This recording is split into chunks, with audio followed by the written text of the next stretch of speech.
ये कोई मवेशी खाना नहीं है। निकल जाओ यहाँ से, दफा हो जाओ।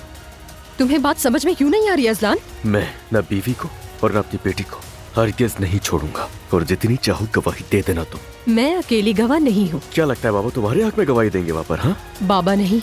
बाबा, हम इस घर में बहुत दबाव में हैं। आप इजाजत दे तो हम अलग घर लेना चाहते हैं। नाइला,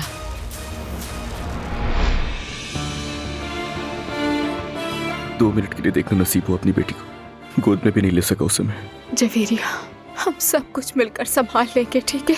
मैं मानता हूँ कि तुम सब मुझसे नाराज हो, लेकिन जो रवैया तुम्हारी फैमिली का आज था वो मैं भूलूंगा नहीं। किसी को भी इस मामले में हक नहीं है दखल देने का। याद रखना, वो मेरी भी बेटी है और मैं अपनी बेटी को कभी भी नहीं छोड़ूंगा। वो बेशर्म कहाँ है जो आपका बेटा कहलाता है? बात है जनाब साहिबा, मैं तुम्हें यहाँ पर आखिरी बार वार्निंग देने आई हूँ। मेरी बेटी ने तुम्हारी वजह से अपना बच्चा खोया है। सिर्फ उसने नहीं, मैंने भी अपना बेटा खोया है। आप किस किस्म की माँ है? हाँ, क्या मतलब है? आपको तो चाहिए कि आप उसका घर बचाएं, बल्कि आप उल्टा आग लगा रही हैं उसके दिल में। जाहिर आपको शादीशुदा लोगों से आखिर नफरत भी तो है ना, क्योंकि आप खुद भी तो तलाक याफ्ता है।